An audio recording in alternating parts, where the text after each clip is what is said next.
अभी हमने ग्रुप के रूल्स पढ़ लिए।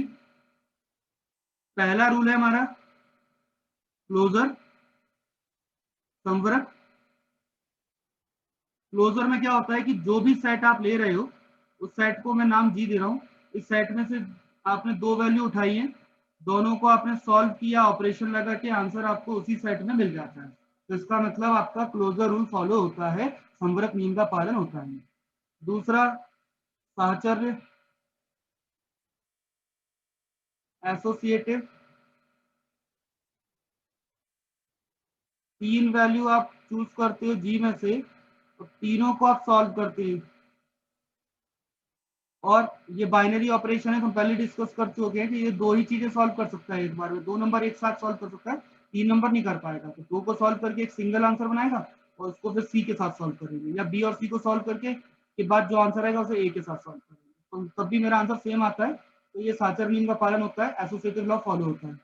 तीसरा, इसमें की नाम का एक ऐसा एलिमेंट होना चाहिए जी के अंदर कि जिसे हम किसी भी ए के साथ, किसी भी ए के साथ सॉल्व करें, चाहे ए ओ ई करें या ई ओ ए करें, आंसर वापस आपको ए मिल जाए। तो जो ई एलिमेंट है इसे मैं आइडेंटिटी एलिमेंट बोलूंगा, तत्समक अवयव बोलता हूँ। ठीक है, तो ये तत्समक की परिभाषा भी है।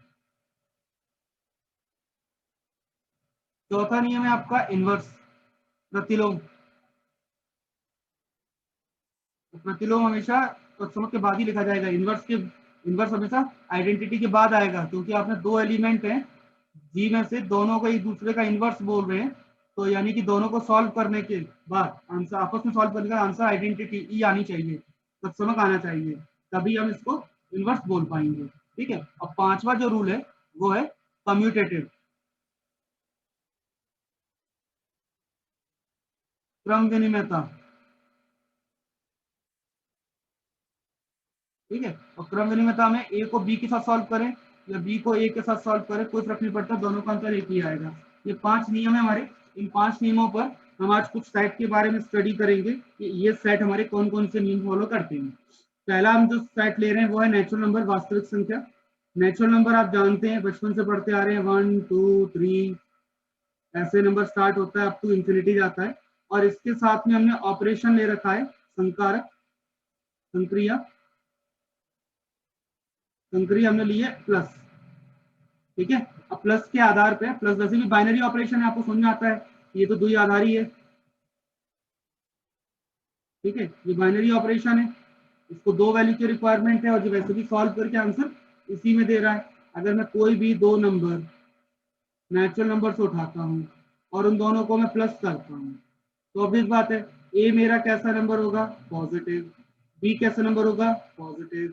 दोनों को मैंने ऐड करूंगा तो मेरा जो आंसर आएगा वो कैसा होगा, पॉजिटिव। और सारे के सारे पॉजिटिव नंबर किस में जाएंगे, नेचुरल नंबर में। ठीक है, और ये सारे पॉजिटिव कैसे हैं, इंटीजर ही तो है, पूर्णांक तो है सारे के सारे पॉजिटिव। ठीक है, तो यानी कि इनको प्लस करने पे मेरा आंसर एन में मिलेगा। तो मेरा पहला नियम का पालन हो गया, क्लोजर लॉ फॉलो होता है।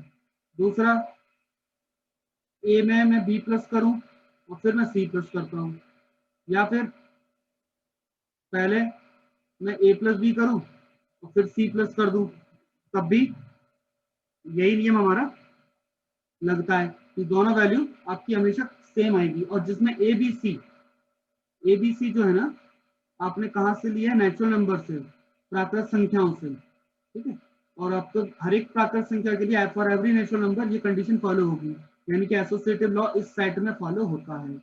तीसरी बात हम करें तो ए के साथ किसी नंबर को प्लस करने पर मुझे ई को आंसर मेरा क्या चाहिए, वापस ए चाहिए, क्योंकि डेफिनेशन क्या कहती है, मुझे ई नाम की वैल्यू इसमें चाहिए एन में, जो कि इस तरीके से हो कि मैं कोई भी ए अगर एन में से उठाता हूं और इन दोनों को मैं प्लस करूंगा, ऑपरेशन मेरा कौन सा चल रहा है, प्लस, प्लस करूंगा तो मेरा आंसर क्या आना चाहिए, ए आना चाहिए। तो ई की वैल्यू क्या होगी, ए माइनस ए, यानी कि ई की वैल्यू क्या हो जाएगी, जीरो।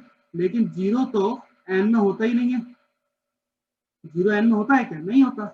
अब जीरो एन में नहीं है तो यानी कि ये तीसरा नियम जो है इसमें फॉलो नहीं होता, यानी कि ये आइडेंटिटी वाला जो नियम है, तीसरा नियम फॉलो नहीं होता है, केवल दो नियम फॉलो हो रहे थे। ठीक है, और दूसरी बात, तीसरा नहीं होता तो चौथा भी नहीं होगा, क्योंकि चौथे के लिए आपको तीसरा नियम तो चाहिए ना, आइडेंटिटी जब तक ई नहीं होगा तब तक सॉल्व करने पे ई कैसे आएगा, ना ई होगा ना इनवर्स आएगा, ठीक है, ना तो ई की तत्समक होगा ना ही प्रतिलोम मिलेगा। जब आपका थर्ड रूल नहीं है तो फोर्थ कैसे आ जाएगा। और रही बात फिफ्थ की, तो फिफ्थ तो ठीक है, ए प्लस बी करो या बी प्लस ए करो, कोई फर्क नहीं पड़ता, दोनों वैल्यू सेम होती है। तो आपके दो नियम लग रहे हैं और बीच वाले आगे नहीं लग रहे हैं, तो यानी कि दो नियम लगने का मतलब क्या है, ये मेरा क्या बन रहा है, सेमी ग्रुप बन रहा है, अर्ध समूह। एन प्लस क्या बन रहा है, सेमी ग्रुप, अर्ध समूह, ठीक है। और साथ में एक आखिरी कम्यूटेटिव लॉ फॉलो हो रहा है, तो अर्ध समूह कम्यूटेटिव वाला बन रहा है, कम्यूटेटिव सेमी ग्रुप, क्रम विनिमय अर्ध समूह बन रहा है। बाकी दो नियम इसे फॉलो नहीं होते हैं, ठीक है। केवल दो तीन नियम लग रहे हैं, लेकिन इसकी वजह से हम लगातार हमारे दो ही नियम लग रहे हैं, तो इसको हम क्या बोल रहे हैं, सेमी ग्रुप की ये अर्ध समूह बनाता है, ठीक है। अगला हम सेट लेते हैं, चलो एन के ऊपर माइक ऑन करके, और मैं कुछ पूछते जा रहा हूं, तो अगर आपको कुछ पूछना है बताना है तो बता सकते हो आप लोग, ऐसा नहीं कि माइक बंद करके बैठना है। अब हम सेट लेते हैं एन माइनस, ठीक है, वही एन सेट है अपना, प्राकृत संख्याओं का समुच्चय, सेट ऑफ नेचुरल नंबर। लेकिन अब हम ऑपरेशन बदल रहे हैं, संक्रिया बदल रहे हैं। अब हम ऑपरेशन कौन सा ले रहे हैं, माइनस, ठीक है। अब मुझे बताओ कि ए में और बी, ये मैं दो नंबर अगर नेचुरल नंबर लेता हूँ, वास्तविक लेता हूँ, तो क्या ए माइनस बी हमेशा मेरे को वास्तविक ये नेचुरल नंबर मिलेगा क्या, प्राकृत संख्या मिलेगी हमेशा मुझे ए माइनस बी, चाहे मैं कोई भी नंबर उठाऊं मेरे को ए माइनस बी हमेशा एन में मिलेगा, नहीं सर, नहीं मिलेगा। नहीं मिलेगा। ऐसा कोई एग्जांपल दो, चलो कोई भी एग्जांपल इसमें से उठाओ, चलो ए बी दो नंबर ऐसे उठाओ जो उनको माइनस करने पे इसमें ना मिले। सर जैसे ए 2 - 3 कर देंगे सर, कहाँ से? ए की वैल्यू 2 और बी की वैल्यू हम ले लें 3, 3 हाँ, और 2 - 3 करेंगे तो -1, -1 और ये इसमें नहीं मिलेगा, यानी कि नहीं। पहले ही नियम नहीं बन रहा ना अपना, क्लोजर लॉ नहीं बन रहा, तो आगे जाने का यस मतलब ही सर। नहीं है वैसे भी। और वैसे भी अगर चलो दूसरा नियम अगर हम चेक करें तो a माइनस बी माइनस सी और a माइनस बी माइनस सी, क्या ये दोनों वैल्यू बराबर होंगे क्या,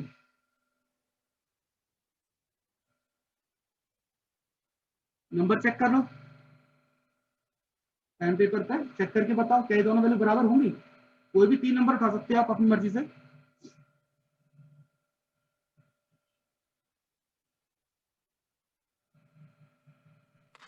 ये भी नहीं होंगे सर। ये भी नहीं होंगे बराबर, ठीक है ना। तो पहले ही नियम नहीं बन रहा, आगे क्या जाके करना है ना। तो इसलिए हम बोल सकते हैं कि भाई ये जो है कुछ भी, कोई भी नियम वाला सेट नहीं बन रहा, कोई भी नियम फॉलो नहीं कर रहा, नहीं कर रहा इसमें। ठीक है। अच्छा अब हम सेट बदल देते हैं, ऑपरेशन बदल देते हैं, सेट वही रखते हैं, ऑपरेशन लेते हैं मल्टीप्लाई। अब मल्टीप्लाई पे देखते हैं,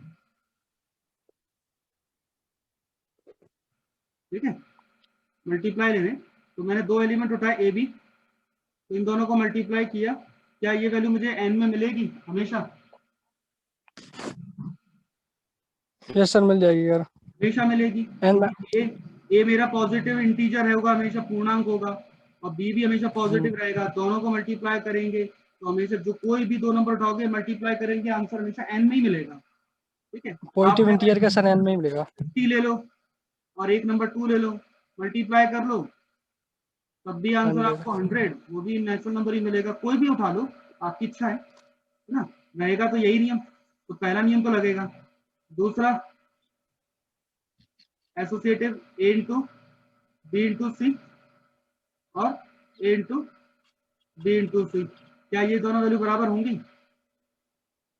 ये तो हमें पढ़ा हुआ है, बिल्कुल होती है, यस सर, होती है। तो होती है, बराबर ही होती है। आप किसी भी तरीके से भाई 2 × 3 × 5 कर लो, चाहे ऐसे मल्टीप्लाई कर लो चाहे ऐसे कर लो, क्या फर्क पड़ता है ना, आंसर तो सेम ही आएगा। अच्छा तीसरी बात, हमें इसमें ई नाम का एलिमेंट चाहिए, किसमें, एन में से, और इस तरीके से चाहिए कि हम कोई भी वैल्यू अगर उठाते हैं ए, तो ई का मल्टीप्लाई ए के साथ करने पर आंसर क्या आता हो, 0 ए आता हो, जीरो नहीं आता हो, जो जिसमें हाँ, मल्टीप्लाई कर लो वही आएगा, नियम याद कर लो, ये लिखा हुआ है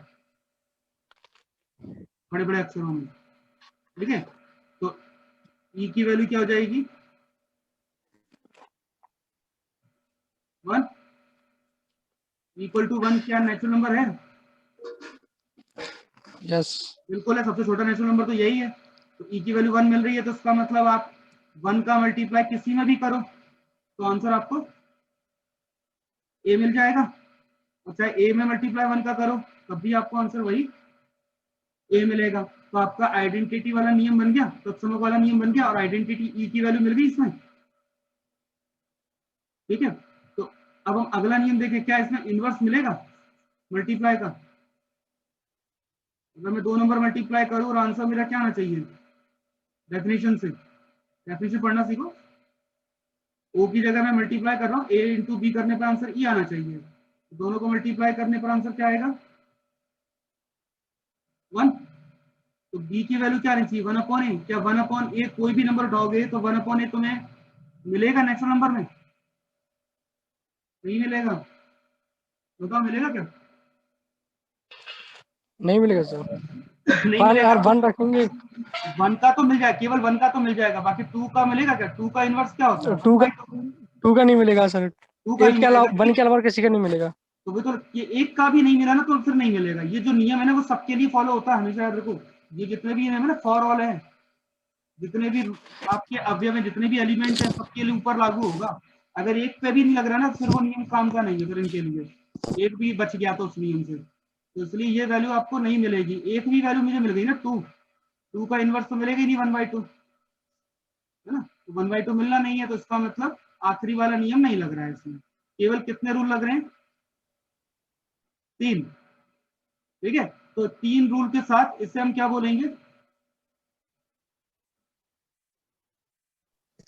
मोनोइड। ठीक है, इसका नाम क्या होगा मोनोइड। ऐसे ही हमारे दूसरे साइट है, उनके बारे में आप डिस्कस करना, आप लोग खुद बैठो कुछ समझो। देखो भाई जेड को देखना, जेड जानते हो ना, सेट ऑफ इंटीजर्स,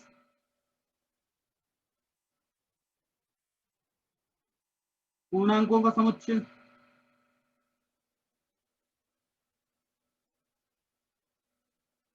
ठीक है, जेड के ऊपर देखो प्लस पे माइनस पे मल्टीप्लाई पे चेक करो क्या ये कौन से नियम बन रहे नहीं बन रहे। क्यू चेक करो,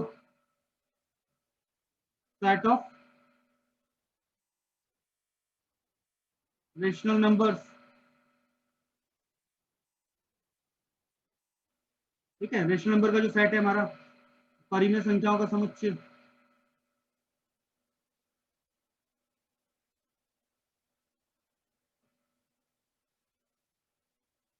ठीक है, प्लस पे माइनस पे मल्टीप्लाई पे सब पे चेक करो कौन कौन से नियम बन रहे हैं।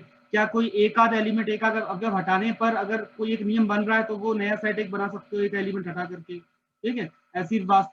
आर पे चेक करो, रियल नंबर पे, रियल नंबर के सेट पे भी चेक करो, वास्तविक संख्याओं का समुच्चय।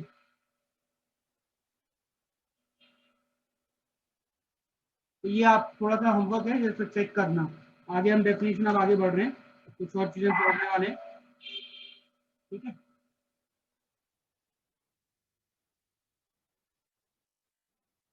तो जो हमारा सेट जी है, अब जी की वैल्यू तो हमारे पास बहुत सारे तरीके के सेट बन सकते हैं, तो कॉमन सेट हम नाम दे रहे हैं जी। तो जी हमारा जो सेट है, जिसको हम किसी न किसी ऑपरेशन को लगा करके, इससे हम बोल रहे हैं ग्रुप। ठीक है, और ग्रुप बोला हमने, इसको समूह बोला है। तो इसमें कितने 4 नियम बनेंगे आपके, closure, associative, identity and inverse, संवरक, साचर्य, तत्समक और प्रतिलोम। ठीक है, और इस सेट में अगर भी हमने चेक किया, जैसे हमने नेचुरल नंबर पे चेक किया था, जेड पे देखा, आर पे देखा, इनके अंदर इनफाइनाइट नंबर्स हैं, अनंत संख्याएं हैं, इनफाइनाइट एलिमेंट्स हैं। ठीक है, अनंत अवयव है। ठीक है, तो हमारा जो सेट जी है वो 2 तरीके का हो सकता है, इनफाइनाइट ग्रुप, फाइनाइट ग्रुप। ठीक है, इसको हम 2 पार्ट में डिवाइड कर सकते हैं। तो आपको जो सेकंड डेफिनेशन लिखनी नोट्स में वो है इनफाइनाइट ग्रुप और फाइनाइट ग्रुप। अनंत समूह या अपरिमित?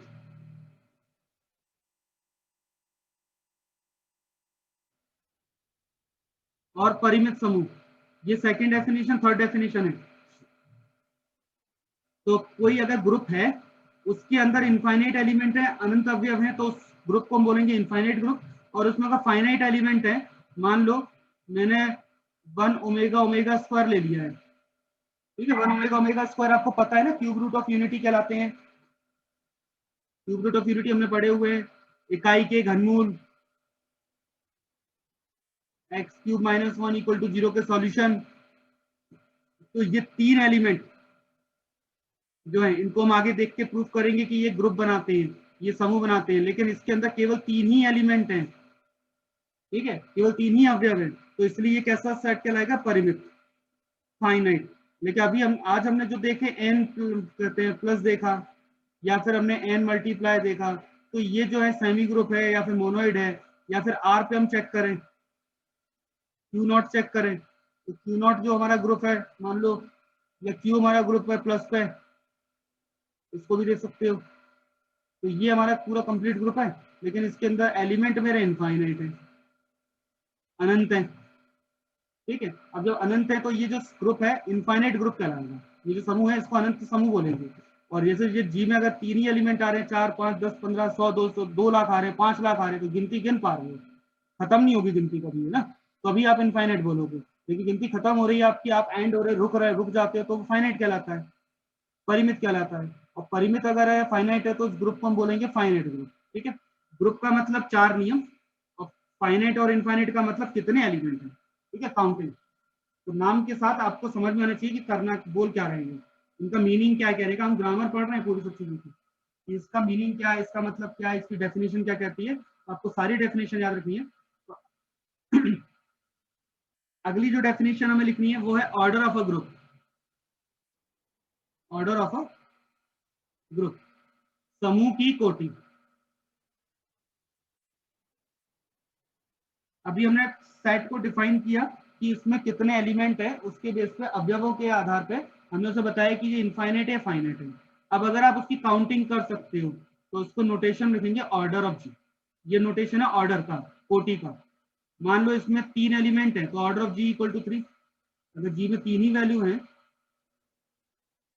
3 ही वैल्यू काउंट कर सकते हो 1 2 3, तो इसका ऑर्डर कहलाएगा 3, ठीक है। और जैसे नेचुरल नंबर है मान लो मेरा, या क्यू जो सेट है हमारा, पी अपॉन क्यू के फॉर्म में लिखा जाता है, जिसमें इनफाइनाइट वैल्यू है, ठीक है। तो यहाँ पे इनफाइनाइट वैल्यू है ये, तो इसमें इनफाइनाइट एलिमेंट्स होंगे, ठीक है। तो इसकी कोटि जो होगी अपरिमित होगी, इसकी कोटि अपरिमित होगी, इसका जो ऑर्डर होगा वो इनफाइनाइट होगा। और अगर जितने एलिमेंट हैं वो उसकी कोटि कहलाएगी, ऑर्डर कहलाएगा, ध्यान रखिएगा, ठीक है। तो अनंत अगर अगर ऑर्डर जो है इनफाइनाइट है, तो ग्रुप हमारा इनफाइनाइट ऑर्डर का कहलाएगा, ग्रुप ऑफ इनफाइनाइट ऑर्डर, अनंत कोटि का समूह। और अगर इसकी कोटि जो है फाइनाइट है तो गिनती होगी, नंबर लिख दो ऐसे, ऑर्डर ऑफ जी बराबर जो भी नंबर होगा 10 50 100 कुछ तो होगा, ऑर्डर ऑफ जी बराबर 500। तो इसका मतलब ये कि इसके अंदर 500 एलिमेंट है, 500 अवयव है, ठीक है। ऑर्डर ऑफ जी 10 का मतलब इसके अंदर 10 वैल्यू है। अगर मैंने बोला order of G equal to 3, तो इसके अंदर 3 वैल्यू होंगी, हो सकता है ए बी सी हो, ठीक है। या ई एक एलिमेंट तो फिक्स हो गई, ई नाम का, तो ई बी सी कर दिया मैंने, अच्छा लग रहा है ईबीसी, ईएसी अच्छा लग रहा है, ईएसी लिख दिया। या ऑर्डर ऑफ जी बराबर मेरे पास 4 है, यानी कि जी के अंदर 4 एलिमेंट होंगे, ए बी और सी, ठीक है। तो इस टाइप की आपके एक डेफिनेशन ये बनेगी। तो आपको डेफिनेशन लिखनी पहली अबेलियन की, आबेली समूह की। दूसरा आपको लिखना है फाइनाइट इनफाइनाइट ग्रुप, अपरिमित और परिमित समूह। तीसरा लिखना है ऑर्डर, कोटि, समूह की कोटि। तो आपको समझ आएगा, जिसमें नियम लगेंगे जितने 5, तो आ जाएगा अबेलियन। फाइनाइट इनफाइनाइट कितने एलिमेंट है, कितने अवयव है, उसके बेस पे हम बोलेंगे फाइनाइट या इनफाइनाइट, परिमित या अपरिमित। और जितने होंगे वो उसकी कोटि कहलाएगी, ऑर्डर कहलाएगा, ठीक है। तो ये सारे अपने नियम है। अब आते हैं उदाहरण पे, एक आध एग्जांपल देख लो। ये आपको एग्जांपल सारे सॉल्व करने हैं, जितने भी एग्जांपल है ना इसमें तो सारे सॉल्व करने हैं। कुछ एग्जांपल तो मैं कराऊंगा और कुछ आपको स्टार्टिंग के तो आपको खुद ही कर लेनी है। स्टार्टिंग वाला पहला एग्जांपल तो आप ही देख लो, जो मैंने होमवर्क में भी दे रखा है, जेड बोलो या आई बोलो, ठीक है, एक ही बात है। इसमें एलिमेंट क्या होते हैं, 0 +-1 +-2 +-3, पॉजिटिव और नेगेटिव दोनों नंबर मिलते हैं। और जेड को प्लस पर हमें चेक करना है क्या ये ग्रुप बनाता है या नहीं बनाता है, क्या ये समूह है या नहीं है। तो अगर समूह होगा तो ऑब्वियस बात है, आपको समझ में आता है कि अगर ये ग्रुप है, समूह है, तो इस पर 4 नियम लगने चाहिए। अगर 4 नियम लग रहे हैं तो ठीक है, नहीं लग रहे तो समूह नहीं है। हम एक ही चीज का कंक्लूजन रखेंगे ना। तो पहला नियम अगर देखें, क्लोजर लॉ, संवरक नियम, तो कोई भी दो एलिमेंट आप जेड में से उठाएंगे या आई में से लेंगे, तो जेड में जो वैल्यू होगी वो 0 भी हो सकती है, प्लस का भी हो सकता है, माइनस का भी हो सकता है। अब अगर आप दोनों को प्लस करोगे तो अभी आंसर पॉजिटिव आएगा, नेगेटिव आएगा या 0 आएगा। और हमें पता है कि दो इंटीजर का सम, दो पूर्णांकों का योग हमेशा एक पूर्णांक होता है। तो sum of two integer is an integer. तो ये जो दोनों प्लस करने के जो आंसर मिलेगा वो आपको जेड में मिलेगा। तो पहला नियम तो बने ही बनाया रखा है। दूसरा a + b + c हम प्रूफ कर चुके हैं। आप कोई भी नंबर ले लीजिए, a + b + c तो आपका रूल फॉलो करेगा ही करेगा, क्योंकि हमें पता है कि ये पूर्णांक है, ये इंटीजर है, इंटीजर हमेशा एसोसिएटिव रूल को फॉलो करते ही है। तीसरा, इसमें ई नाम का एलिमेंट चाहिए मुझे, ताकि कोई भी एलिमेंट उठाता हूँ, कोई भी अवयव इसमें से उठाता हूँ मैं, प्लस करूँ तो मुझे आंसर क्या मिले, ए मिले। तो ई की वैल्यू क्या आएगी, 0। और ई की वैल्यू 0 जेड में आपको दिख रहा होगा, ये वैल्यू जेड में है। इसका मतलब तीसरा नियम बन रहा है कि आप ए में कुछ भी प्लस करोगे, 0 प्लस करोगे तो आंसर आपको ए मिल जाएगा। ये 0 में ए प्लस करोगे तब भी ए मिल जाएगा। तो नियम नंबर 3, आइडेंटिटी, तत्समक का नियम, ये आपको रूल फॉलो होता नजर आ रहा है। चौथा नंबर, कि आपको दो नंबर हैं, दोनों को प्लस करने पर आंसर आइडेंटिटी आना चाहिए। ऑपरेशन आप प्लस का लगा रहे हो, नंबर आप उठा रहे हैं जेड में से, दोनों को प्लस करने पर आंसर अगर आइडेंटिटी आया तभी हम कहेंगे कि बी जो है वो ए का इनवर्स है, ए का प्रतिलोम है। तो ए + बी की वैल्यू क्या हो जाएगी, 0, क्योंकि ई की वैल्यू तो 0 है। और बी की वैल्यू क्या हो जाएगी, 0 - ए, यानी कि -ए। तो मतलब बी की जगह अगर -ए रखता हूं मैं, a + -ए, तो मेरा आंसर 0 आएगा। और अगर -ए में a प्लस करेंगे तो बी आंसर 0 आएगा। इसका मतलब a का जो इनवर्स है वो -ए है। तो b की वैल्यू मुझे -ए मिल गई है और a का इनवर्स -ए, तो 2 भी मिल रहा है, 2 का इनवर्स -2 मिल रहा है, दोनों को प्लस कर दोगे 0 मिल जाएगा। 3 है, 3 का इनवर्स -3, प्लस करोगे 0 मिल जाएगा। -5 का इनवर्स +5, प्लस करने पे 0 मिलेगा। तो ऐसे दो नंबर मुझे मिलेंगे हमेशा। ऐसे सभी नंबर के लिए पॉसिबल है, मैंने क्या बोला, जो भी नियम होगा वो सबके लिए लगेगा। तो ये जो नियम लग रहा है सबके लिए लग रहा है। आई में ऐसा कोई एलिमेंट है ही नहीं जो इस नियम का पालन ना करता, उस रूल को फॉलो ना करता। तो दो नंबर आपको हमेशा मिलेंगे। तो इसका मतलब ये हुआ कि इनवर्स वाला लॉ भी फॉलो हो गया, तत्समक का नियम भी लग गया, तो प्रतिलोम का। तो जब चारों नियम लगी गए तो इसका नामकरण कर देते हैं, नाम दे देते हैं इसको, ग्रुप, समूह। ग्रुप देने का नाम देने का मतलब क्या है, इसके पास 4 नियम है, इसके पास तो चारों नियम इस सेट, इस स्ट्रक्चर के पास हैं। इस जो हमारा स्ट्रक्चर बन रहा है ये वाला, ठीक है, जो संरचना बन रही है इसके पास चारों नियम है, तो ये ग्रुप कहलाएगा, समूह कहलाएगा। ठीक है, तो नॉर्मल सी चीजें हैं जो आप लिख सकते हो। इसके अलावा क्रम विनिमय का नियम, पांचवा नियम अगर आप इसमें ऐड कर दो, a + b = b + a, अगर फॉलो होगा ही वो तो वैसे भी, तो पांचवा नियम ऐड कर दोगे तो ये अबेलियन ग्रुप कहलाएगा, आबेली समूह। अब जो प्रूफ करने को कहा जाए उतने नियम लगा लो। आबेलियन ग्रुप का है, आबेली समूह का है, पांचवा नियम भी अप्लाई करके देख लो, पांचवा ही फॉलो हो जाएगा। और केवल ग्रुप बोला, समूह बोला, तो 4 ही नियम लगाएंगे। ठीक है, तो मेरे ख्याल से आपको समझ में आ रहा होगा कि करना क्या है। इसके अलावा एक और एग्जांपल, हमें आई को या जेड को मल्टीप्लाई पर ये बताना है कि ये मोनोइड है। क्या बन रहा है, मोनोइड बन रहा है मल्टीप्लाई पे। तो मल्टीप्लाई पे मोनोइड बन रहा है तो इसका मतलब पहला नियम, दूसरा नियम और तीसरा, तीन ही लगेंगे, चौथा नहीं लगेगा।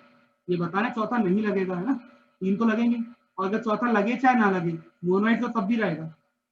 जिस पर 3 नियम लग जाए वो मोनोइड है, तो हमें केवल 3 ही नियम बताने हैं ना। तो पहला रूल, 2 नंबर आप उठाओगे जेड में से, मल्टीप्लाई करोगे, आंसर जेड में मिलेगा, बने बनाए फैक्टर। तो पहला रूल तो फॉलो करेगी। ए इंटू बी इंटू सी करो, किसी भी तरीके से, किसी भी ऑर्डर में मल्टीप्लाई करो, कोई फर्क नहीं पड़ता, दोनों का आंसर सेम आएगा। तो दूसरा रूल भी बना बनाया है, एसोसिएटिव लॉ तो फॉलो होगा ही मल्टीप्लाई में। तीसरा, नंबर में मल्टीप्लाई करें किसी वैल्यू का और आंसर मुझे वापस वही मिल रहा है, तो ई की वैल्यू क्या मिलेगी 1, 1 इसमें है शामिल, यानी कि ए इंटू 1 और 1 इंटू ए मिल रहा है मुझे, ए की वैल्यू बराबर दे रहा है, सबके लिए शामिल है। अब ए की वैल्यू कुछ भी लिख दो जेड में से, सबके लिए नियम बन रहा है, तो थर्ड रूल भी बन जाएगा। फोर्थ नंबर रूल तो छोड़ो, हमें तो कोई मोनोइड बताना है बस। और वैसे ही फोर्थ वाला फॉलो नहीं हो रहा है, क्योंकि जेड में से अगर आपने 2 उठाया तो 1/2 मुझे जेड में नहीं मिलेगा, और जब तक 1/2 नहीं मिलेगा तब तक मल्टीप्लाई करने पे आइडेंटिटी यानी कि तत्समक 1 नहीं मिलता है, ठीक है। अदरवाइज जब ये वैल्यू है ही नहीं इसमें तो इनवर्स होता ही नहीं है इसमें, ठीक है। इसलिए हम इसमें 3 नियम बता देंगे, चौथा वाला चाहो तो लिखना, चाहे मत लिखना, ठीक है। तो मोनोइड वाला पार्ट करके देखो, कुछ एग्जांपल्स हैं आपके स्टार्टिंग के, वो जरूर कर दीजिए।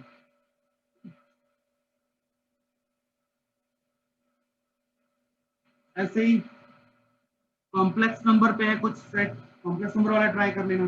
स्टार्टिंग के 10-11 एग्जांपल है, वो आप जरूर कर लो। तो आज मैं थोड़ा सा और देखते हैं।